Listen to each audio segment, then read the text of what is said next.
Ako po si Adonai Kiboloy. Ang ating minamahal na bishop ay aking pong uncle. Naririto po kami, 10 ng aking mga kapatid sa Amerika at ng kongregasyon po namin na Lord Jesus Christ. Naririto po kami upang ipaglaban po namin ang katotohanan. Kasinungalingan po ang lahat na sinasabi nila sa ating mahal na pastor. Kilala ko po ang aking uncle dahil lumaki po kami sa kanya.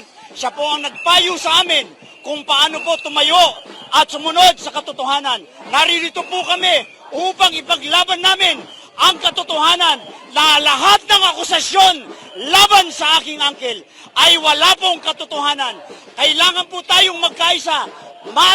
Mananawagan po ako sa lahat. Manawagan ko po kayong ganagana tamong mga kapamilya, mga kapampangan, isang metong tamo po para po kang Pastor Apollo Kibuloy. Alam naman po natin, nakikita naman po natin sa mga pahayagan na isang malaking kasinungalingan po ang ibinabato nila sa ating mahal na pastor. Tayo pong lahat na nakakaalam sa katotohanan, tayo po ay magkaisa at tumayo sapagkat ang lahat ng ginagawa nila ay panggigipit lamang sa ating mahal na pastor.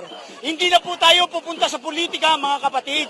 Tayo po ay manindigan bilang isang the kingdom of Jesus Christ, the name above every name, and the Lord Jesus Christ ay nagkakaisa po laban po sa katotohanan.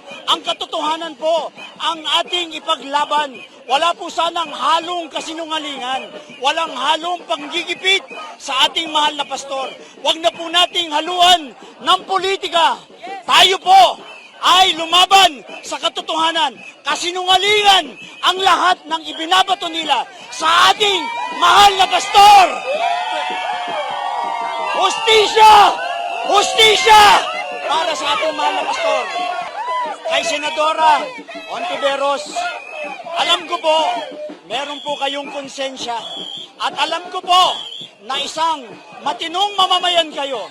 Pero dahil po sa hindi ko po alam na kadahilanan kung bakit po ninyo ginaganyan ang aming mahal na pastor, sana po magising kayo sa katotohanan na wala pong kasinungalingan at walang katotohanan ang lahat ng mga testigo na naririyan sa ginawa ninyong Senate inquiry. Kaya po, Senator Ontiveros, isa lang po ang masasabi ko sa inyo. Kayo po ay manalangin. At kung po pwede po, sumanib kayo dito sa amin upang magkaroon po kayo ng enlightenment. Ayan po laging sinasabi ng aming mahal na pastor, enlightenment, upang masabi namin na ang aming pastor ay walang ginawang kamalian. Pagkos pinapakalat po niya ang kabutihan, saksi po ako sa ginawa mismo sa akin ng aking uncle. Hindi ko na po sasabihin ang ating mahal na pastor sa ginawa niya sa buhay ko.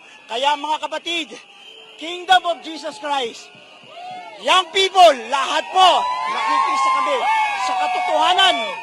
Maraming salamat po. Mensahe mo kay Toydi. Kanino? Kay Tirao. Kay Elias Tirao. Kay Elias Tirao.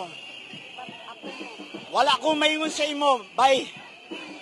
Kung ikaw, kung pera lang ang pag-uusapan, hindi ko alam kung ano ang kalagayan mo sa buhay.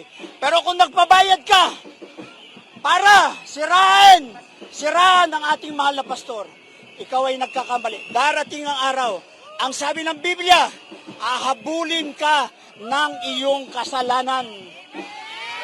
Maraming salamat po.